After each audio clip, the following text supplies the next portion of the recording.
లోపలికి వద్దు, నన్ను వదిలే. మా నుంచి తప్పించుకోవటం అంత సులభం కాదు. నేను పరిగెత్తి అలసిపోయాను. ఏం కావాలి? నీ ప్రాణం అక్కర్లేదు, నీ ఆస్తి అవసరం లేదు.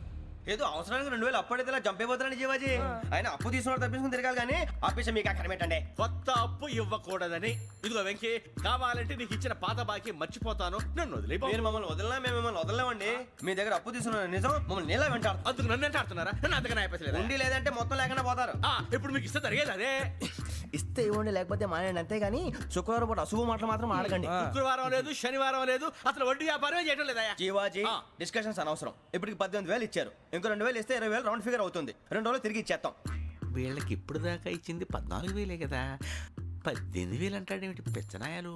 పడ్డాడు కక్కుర్తాడు. సంగతి వరకు తెలిసి అసలేనయ్యా, ఇదే నేను మీకు ఇచ్చే ఆఖరి అప్పు. మీరు ఇచ్చిన ప్రతిసారి ఇలాగే అంటారు. ఇతనే వచ్చిందని తగలేయకుండా ఊరికే వచ్చింది ఏంటి? అబ్బాయి ఏం లేదండి. జాగ్రత్తగా ఉపయోగించి పైకి రావాలయా. సరే, ఈ 2,000తో 20,000 సంపాదిస్తారు. అదే కూర్చొని ఆలోచిస్తాం. ఆ జీవగాడు ఎప్పటికైనా జీవితంలో పైకి రావాలంటాడు. రోజు ఇంత పైకి వస్తాం తెల్లడికి. రే, మనం దొరికిన వాళ్ళ దగ్గర అప్పు చేసి తాగెత్తనం. ఇలా ఎన్నాళ్ళు ఇచ్చేవాళ్ళు ఉన్నన్నాళ్ళు తెలిసిన వాళ్ళందరూ అయిపోయారు, ఇంకెవరు మిగిలారా?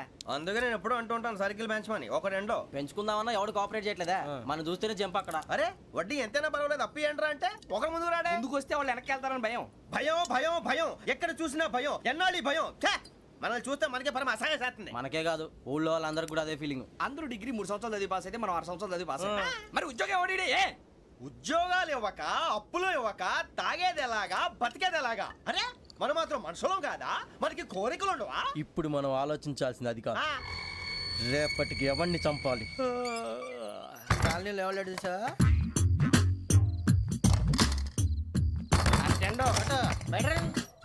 నువ్వా వెంకీ?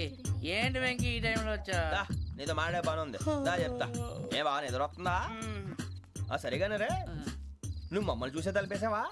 మామూలుగానే వేసాను. మామూలుగా వేసేవాడివి. మేము రావడానికి 1 నిమిషం ముందో, మేము వెళ్ళాక 1 నిమిషం తర్వాత వేయాలి కానీ బిలాల్ రాజా, నాకు నిద్ర వచ్చి పడుకుందామని తలుపేసుకున్నాను.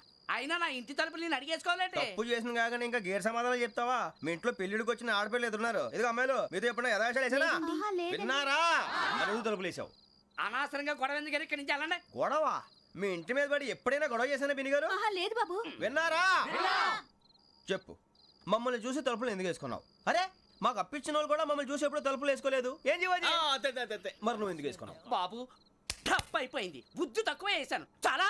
అంటే మా మోకాల మీద తలుపులు వేసామని ఒప్పేసుకుంటున్నావు? ఒప్పుకుంటున్నాను. సరే ఇప్పుడు చెప్పు, మా మొఖాల మీద తలుపులు వేసేంత తప్పు మేము ఏం చేసామరా?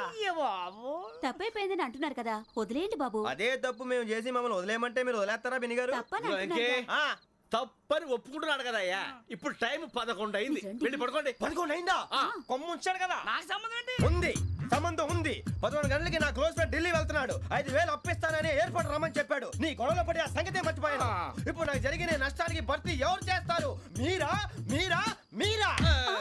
ఎవడు పడతావు? ఎందుకు చేస్తాడా భర్తీ? మళ్ళీ వాడి నువ్వు తప్పు ఎవడు చేసావు? వాడే చేస్తాడు. దానికి కారణం ఈ 10 మనిషే కదా.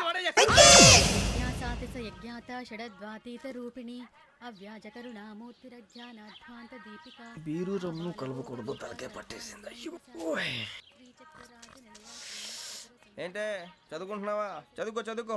దేనైనా వెనక్కి తీసుకురావాలం కానీ పోయిన కాలం వెనక్కి తీసుకురావడం ఎవడి వల్ల కాదు. టైం విలువ గురించి నువ్వు మాట్లాడడం.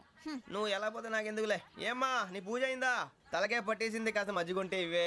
మా నాయనే అందరూ పొద్దున్నే లేచి టీలు కాఫీలు అడుగుతుంటే నువ్వు మాత్రం మజ్జిగ అడుగుతున్నావురా. కాఫీలు టీలు తాగే స్టేజ్ వాడు ఎప్పుడో దాటిపోయాడు. రాత్రి తాగింది దిగాలంటే మజ్జిగే తాగాలి. నువ్వు తల దించుకోవడం ఎందుకురా? నీలాంటి యదవనగానందుకు నేనే దించుకోవాలి తల. రాత్రి సుబ్బారావు గారి ఇంటి మీద గొడవకి వెళ్ళేవంటగా. అలా చెప్పాడు మీకు? ఏ మళ్ళీ గొడవ కెడతావా? నీ దెబ్బకు భయపడి రాత్రి తలుపులు తీసి పడుకున్నారంట. తెల్లారగా టైంట్లో దొంగలు పడ్డారు. ఇంట్లో ఉందిలేండి, పట్టుకుపోవడానికి అక్కడ కూతురు తప్ప. ఎన్నాళ్ళు ఇలా బేవర్స్గా తిరుగుతావురా? ఇన్నాళ్ళని ఏం ఫిక్స్ అవ్వలేదండి. చిచి నాన్నా, అమ్మా, కంబైన్ స్టైల్స్ కి ఫ్రెండ్స్ ఇంటికి పిలుద్దాం అంటే వీడికి భయపడి ఎవరు రావడం లేదు. నేనే చేశానే. వాళ్ళ వంక అదోలా చూస్తున్నావంట. గొప్ప ఫిగర్లని అదోలా చూస్తాను, ఏదో మోహాలు వేసుకొని. చదిగా ఆ గొంతు ఆ వాలకం చూడలేకపోతున్నాను రా బాబు. చిన్నప్పుడు వచ్చి నా అలాగే ఉన్నావు, తెగ ముడిచిపోయారు. ఇప్పుడు నచ్చట్లేదు నాన్నగారు మీకు? నేను యదవలతో డిస్కస్ చేయను. నేను చేస్తాను. మీరు చెప్పదలుచుకుంది ఏమిటో చెప్పండి. ఇంకా చెప్పేదే ఉంది. నువ్వు ఇలా గాలికి తిరుగుతుంటే నేను తిండి పెట్టలేను. నాన్నగారు ఇప్పుడు శుక్ర మహాదశి 4వ పాదంలో ఉంది. నేను ఇప్పుడు ఏం చేసినా కలిసి రాదు. శనిగారు సెంటర్ లో కాసేసి నన్నే చూస్తాడంట. వాడు అలా సైడ్ అయిపోయి నేను ఏదో ఒకటి అవుతాను కదా, మీరు కంగారు పడకండి. ఇవన్నీ ఆ జగదాంబ చౌదరి గారు చెప్పాడా? వా జేసీ గారిని గాడు గిడు అనకండి బాబు, మీకే మంచిది కాదు. అబ్బా ఊరుకోండి, ఎవరి నమ్మకాలు వాళ్ళవి. ఎరా ఇంతకీ ఆ శనిగాడు సైడ్ కి ఎప్పుడు వెళ్తాడంట? నేను పోయా. నువ్వు సెంటర్ లోకి రావాలమ్మా. మరి ఆ గురువు సెంటర్ లోకి ఎప్పుడు వస్తాడంటావు? అవన్నీ మనకి తెలుస్తాయి అంటే జేసీ గారు తెలుస్తాయి. నాన్నగారు ఒక 1000 రూపాయలు ఇవ్వండి, దక్షిణ నుంచి అన్ని అడిగేసి వస్తాను. ఎదిగిన కూతురు గుండెల మీద కుంపటైతే నీలాంటి బేవార్స్ కొడుకు క్లైమోర్ మైన్స్ లాంటి వాడు చీదరిదుడా. ఆ జేసీ గారు పోయాక వీడు నేను అమ్మ నువ్వే ఫీల్ ఓకే. ఆయన కావాలని అంటున్న మాటలు కాదు, ఆయన దేవుడు. కానీ ఆ శనిగాడు ఆడి కాన్సన్ట్రేషన్ అంతా నా మీదే పెట్టేశాడు. మరి ఇప్పుడు ఎలాగరా నాన్న? ఆ పని మీద డబ్బులు అడుగుతుంటే నిసుక్కుంటున్నాడు. పోనీ నువ్వేనా ఇవే? నా దగ్గర కూడా లేవురా.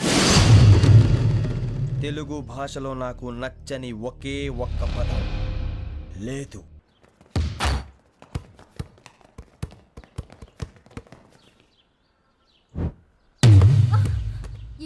అరే సూరే, బాల్ తీసుకురారా. సారీ ఏదో బాల్ బాస్కెట్ బాల్ మాలాంటి వాళ్ళు ఆడాలి. మీలాంటి మాసన కొడుకులు ఆడితే ఇలాగే ఉంటుంది. ఇలాగే ఇలాగే ఇలాగే ఉంటుంది. అమ్మాయిల ముందు ఫోర్స్ కొడతావా? ఆహా, అయితే నిన్ను కొడతా.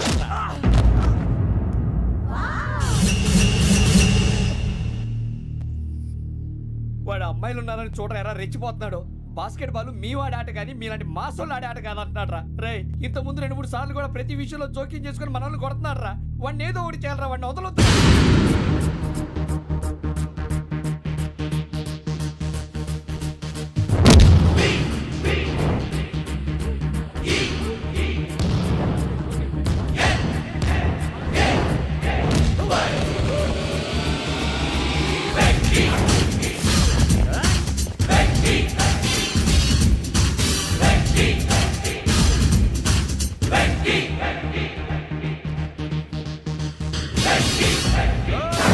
ఆడపిల్లలంటే ఎవరికైనా దెబ్బ తగిలితే అయ్యో అంటారు. మీకేమో ఎవరైనా కొడితే కామెడీ. కొట్టిన వాళ్ళు మీ దృష్టిలో హీరోలు. ఇప్పుడు నేను పచ్చడి కొడేస్తాను. నేను హీరోని అయిపోతానా? ఏంట్రా రెచ్చిపోతున్నావు? మాకు ఛాన్స్ ఇవ్వా? అసలు వచ్చిందే నీకోసం. మా ఓటు బ్యాక్గ్రౌండ్ తెలియక ఆడమే చేసావు. ఇప్పుడు నీకు అప్పుడు అయిపోతున్నా రే. వాడి బ్యాక్గ్రౌండ్ సరే, అసలు నీ బ్యాక్గ్రౌండ్ ఏంట్రా? నాకు సెపరేట్ బ్యాక్గ్రౌండ్ అంటూ ఏం లేదురా. నేను ఎక్కడ నిలబెడితే అదే నా గ్రౌండ్. అంత పొడింగువా? తెల్దా?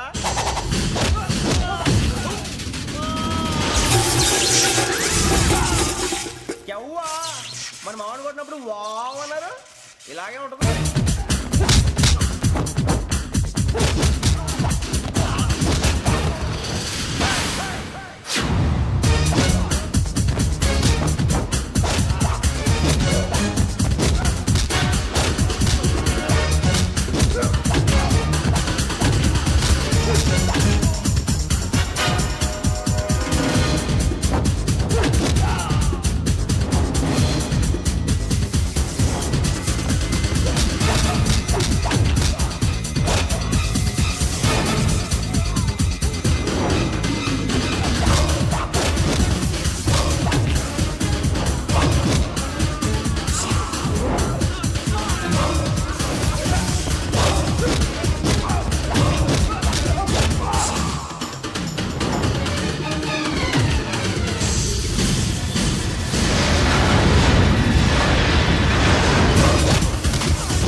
సూర్యబాబు,